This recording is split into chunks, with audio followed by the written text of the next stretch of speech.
बेटा, ऐसे रोज रोज मायके जाना अच्छी बात नहीं है, नहीं तो कोई सम्मान नहीं रह जाता। वंदना जी ने अपनी बहू सांची से कहा, माँ, आपको तो मेरी हर बात गलत लगती है, हर समय मुझे टोकती रहती है। अब मुझे मायके जाने के लिए भी सोचना पड़ेगा। वो मेरा घर है, मैं जब जी चाहे वहाँ जा सकती हूँ। सांची अपनी सासुमाँ की बातों से चिढ़कर बोली, मुझे भला क्या परेशानी हो सकती है? मैं तो बस तुम्हें बताना चाहती हूँ कि रोज रोज बिना बुलाए कहीं नहीं जाना चाहिए, फिर चाहे वो मायका ही क्यों न हो। रोज रोज जाने से इज्जत नहीं रह जाती।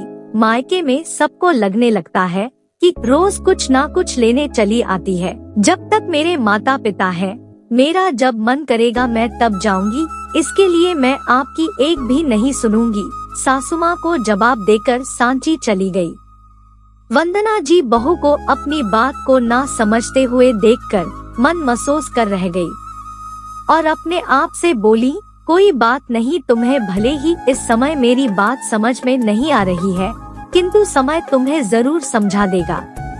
सांची को अपने मायके से बहुत लगाव है, जो स्वाभाविक सी बात है, हर लड़की को होता है, पर वो जब मन करे बैग उठाकर चल देती है। शुरू में तो माता पिता भाई सबको अच्छा लगता है, पर जब से बड़े भाई की शादी हुई है, तब से उसकी भाभी को उसका हर समय मायके चले आना अच्छा नहीं लगता।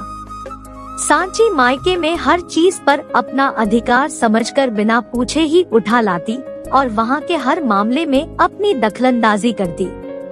सासुमाँ वंदना जी एक अनुभवी महिला है, वो गरिमा खूब समझती है, इसलिए उन्होंने अपनी बेटी को भी रिश्तों की अहमियत समझा रखी है और अब वह बहू को समझा रही है, लेकिन बहू पर कोई असर ही नहीं पड़ता।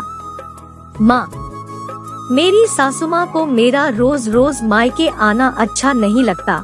मायके आई सांची ने अपनी माँ कुसुम जी से कहा, क्यों, उन्होंने तुमसे कुछ कहा क्या? हाँ, आज उन्होंने कहा कि रोज रोज बिन बुलाए मायके नहीं जाना चाहिए और वहाँ के किसी मामले में बिना मांगे अपनी सलाह मत दिया करो, वरना मायके में तुम्हारी इज्जत नहीं रह जाएगी। तुम्हारी सासुमाँ बहुत समझदार है बेटा, उन्होंने दुनिया देखी है, वो अपने अनुभव के आधार पर ही तुम्हें समझा रही है। तो क्या माँ, तुम्हें भी मेरा मायके आना पसंद नहीं? अब से मैं नहीं आया करूँगी। सांची माँ की बात पर गुस्सा होकर बोली और तुरंत ही अपने मायके से वापस चली आई। सांची की ननद वर्षा बहुत बुलाने पर साल में एक ही बार गर्मियों की छुट्टियों में आ पाती या फिर रक्षाबंधन पर। कभी कभी वर्षा अपने पति के साथ आ जाती या फिर राजन उन्हें लेने चला जाता।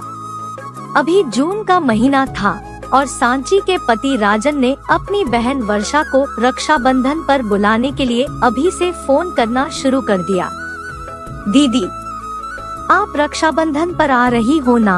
या फिर अगर जीजा जी के पास लेकर आने का समय ना हो तो मैं आ जाता हूँ लेने। आप आना जरूर, वरना आपके बिना त्योहार सूना सूना लगेगा। और आप तोहफे में क्या लोगी दीदी? सांची देखती है कि राजन रोज ही फोन पर अपनी बहन से आने के लिए मनुहार करता और यहाँ उसके मायके से किसी ने एक बार भी उसे आने के लिए पूछा भी नहीं। वो तो हर बार खुद ही पहले से पहुँच जाती है।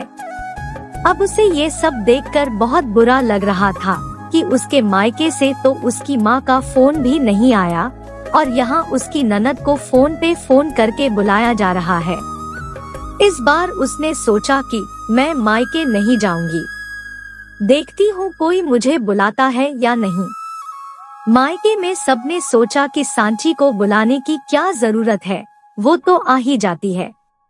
उसके मायके से किसी ने भी उसे बुलाने के लिए फोन नहीं किया। सांची को बहुत दुख हुआ और साथ ही अपनी गलती भी समझ में आ गई। अब उसने अपनी गलती से सबक लेकर कभी भी बिना बुलाए मायके ना जाने का फैसला किया, क्योंकि उसे भी अपनी इज्जत बहुत प्यारी थी। जिस तरह से उसकी ननद को अपने मायके में मान सम्मान मिलता है, उसे भी वैसा ही मान सम्मान चाहिए। उसे समझ आ गया कि उसकी सासू माँ बिल्कुल ठीक कह रही थी, पर उसी ने नादानी में उनकी बात को ना मानकर गलती की।